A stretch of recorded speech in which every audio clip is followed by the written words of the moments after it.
Please subscribe my channel and like my video.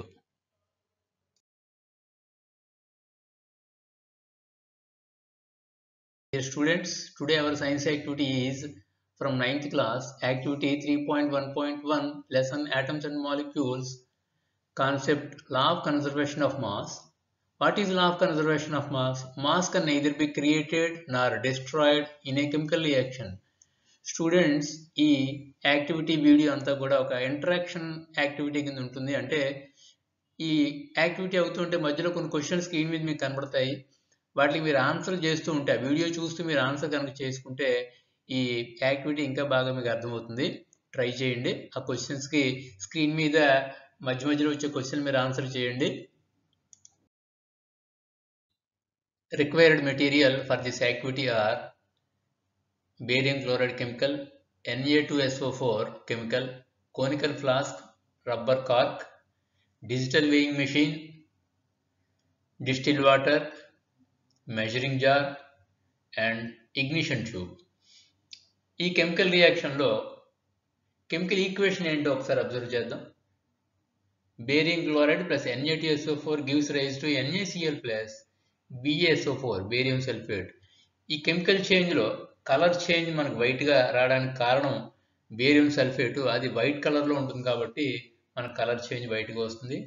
Students, ఇప్పుడు మీరు యాక్టివిటీని observe చేస్తున్నప్పుడు అందులో ఒక ఇంటరాక్టివ్ మోడ్లో ఒక యాక్టివిటీ ఉంటుంది. ఇదంతాను అంటే అక్కడక్కడ ఈ వీడియో మీరు చూస్తున్నప్పుడు క్వశ్చన్స్ వస్తాయి.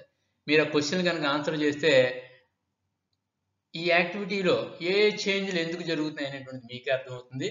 ఈ యాక్టివిటీ ఇంకా బాగా అర్థమవుతుంది కాబట్టి ఆ క్వశ్చన్ మీరు ఆన్సర్ చేయడానికి ట్రై చేయండి. ఇప్పుడు మనం యాక్టివిటీలోకి వెళ్దాం.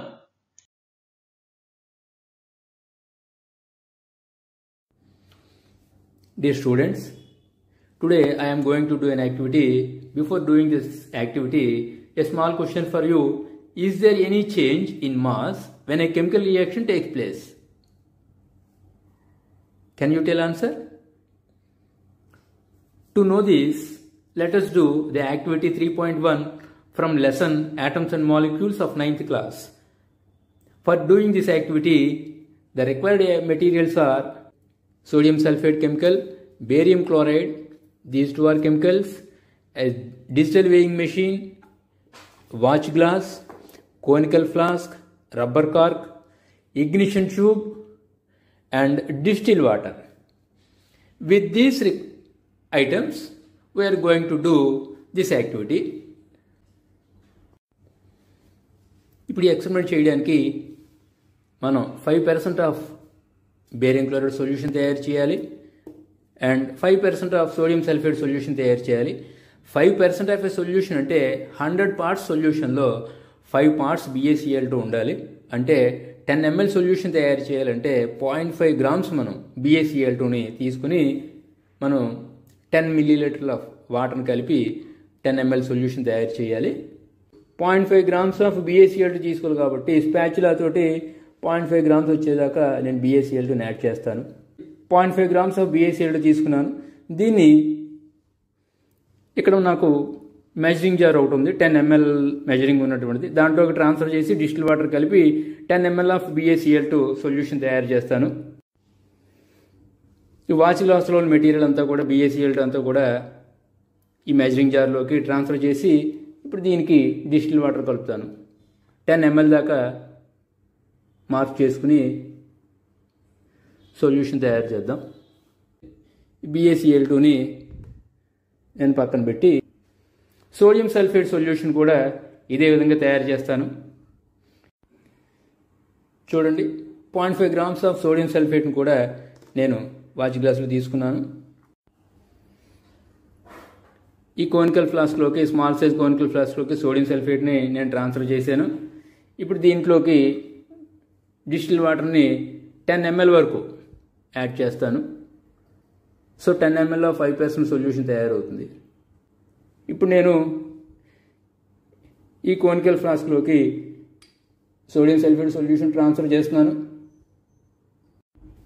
నేను ఇగ్నిషన్ ట్యూబ్లోకి బేరియం క్లోరైడ్ సొల్యూషన్ తీసుకున్నాను. ఇప్పుడు మనం కోనికల్ ఫ్లాస్క్లోకి ఆల్రెడీ సోడియం సల్ఫేట్ సొల్యూషన్ తీసుకున్నాను. ఇప్పుడు రెండు మిక్స్ అవ్వకుండా థ్రెడ్ తోటి జాగ్రత్తగా లోపలికి ఇగ్నిషన్ ట్యూబ్ని పెట్టి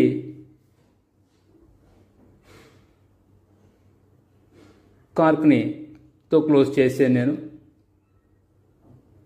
ఇప్పుడు దీని బరువు ఎంత ఉందో చూద్దాం. 109.98 దీని బరువు. ఇప్పుడు నేను ఇగ్నిషన్ ట్యూబ్లో ఉన్న లిక్విడ్ని అందులో కలిసేలాగా చూడండి, కొంచెం పక్కకు ఉంచాను.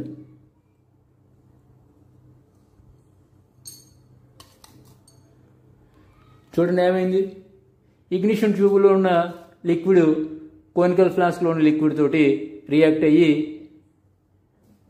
కెమికల్ రియాక్షన్ జరిగింది. అబ్జర్వ్ చేశారా? కెమికల్ రియాక్షన్ జరిగిందని మనం ఎలా చెప్పచ్చు? అబ్జర్వ్ చేయండి. Is there any change in colour? Students observe చేయండి, రెండు సొల్యూషన్స్ కలిసిన తర్వాత చేంజ్ ఇన్ కలర్ ఏమైనా వచ్చిందా? బేరియం క్లోరైడ్, సోడియం సల్ఫేట్, రెండు లిక్విడ్స్, రెండు సొల్యూషన్స్ కలిసాక చేంజ్ ఏమైనా వచ్చింది అనేటువంటిది ఇందులో మనం అబ్జర్వ్ చేయాలి. వెయిట్లో మార్పు ఏమి రాలేదు, బట్ చేంజ్ ఇన్ కలర్ అనేటువంటిది మనం క్లియర్గా ఇక్కడ సొల్యూషన్స్ రెండు కూడా కలర్లెస్గా ఉంటే రెండు మిక్స్ అయిన తర్వాత మనకు వైట్ కలర్లోకి మారింది. Yes, the color changes into white, so that we can say that chemical reaction occurs. ఇప్పుడు చూడండి, ఇందాకల వెయిట్కి ఇప్పుడు వెయిట్కి తేడా ఏమైనా వచ్చిందా? ఇందాకల వెయిట్ ఎంత ఉందో ఇప్పుడు కూడా అంతే వెయిట్ ఉంది. సో దట్ మనం ఏం చెప్పచ్చు? Law of chemical conservation of మాస్ని మనం చెప్పచ్చు. Mass can not be created not destroyed in a chemical change, chemical reaction అని మనం ఎక్స్పెరిమెంట్ ద్వారా చెప్పచ్చు. డియర్ చిల్డ్రన్, ఈ ఎక్స్పెరిమెంట్ అంతా చూశారు కదా. ఇప్పుడు దీని మీద ఒక రెండు క్వశ్చన్లు వేస్తాను, మీరు ఆన్సర్ చెప్పాలి. మనం ఈ ఎక్స్పెరిమెంట్లో కెమికల్ చేంజ్ జరిగిందని ఎలా చెప్పగలం? How can we say that chemical reaction happens in this reaction? రెండో క్వశ్చను, ఎందుకని ఈ ఫ్లాస్క్ పైన కార్క్ పెట్టాము? Why should we close the conical flask with a cork? పెట్టకపోతే ఏమైనా అవుతుందా? ఇంకా మూడోది, ఈ రియాక్షన్ ముందు కానీ బిఫోర్ రియాక్షన్ వెయిట్ ఎంత ఉంది, ఆఫ్టర్ రియాక్షన్ వెయిట్ ఉంది, వెయిట్లో మన మార్పు ఏమైనా వచ్చిందా? Is there any change in the weight of the flask before chemical reaction and after chemical reaction? ఈ మూడిటికి ఆన్సర్లు ఆలోచించి చెప్పండి. ఈ క్వశ్చన్లకి ఆన్సర్లు ఏంటంటే, కెమికల్ రియాక్షన్ జరిగిందని ఎలా చెప్పగలమంటే కలర్ చేంజ్ వచ్చింది కాబట్టి మనం దీనికి కెమికల్ రియాక్షన్ జరిగిందని చెప్పచ్చు. ఇంకా రెండో క్వశ్చను, ఎందుకని మనం కార్క్ని క్లోజ్ చేసామంటే ఏ విధమైన గ్యాసెస్ ఫ్లాస్క్లోంచి ఎస్కేప్ అవ్వకుండా, ఎస్కేప్ అయితే మనకి వెయిట్ చేంజ్ వస్తుంది కాబట్టి ఏ గ్యాసెస్ కానీ ఏ విధమైన ఎస్కేప్ అవ్వకుండా కార్క్తో క్లోజ్ చేసాము. ఇంకా బిఫోర్ రియాక్షన్ వెయిట్ ఎంత ఉందో ఆఫ్టర్ రియాక్షన్ కూడా వెయిట్ అంతే ఉంది. కాబట్టి ఈ ఎక్స్పెరిమెంట్ ద్వారా మనం ఏం చెప్పొచ్చు అంటే law of conservation of mass అని చెప్పొచ్చు. Law of conservation of mass మనం ఏం చెప్తుంది చెప్పండి? Mass can neither be created Nar destroyed in a chemical reaction అనే విషయాన్ని మనం ఎక్స్పెరిమెంట్ ద్వారా నేర్చుకోవచ్చు.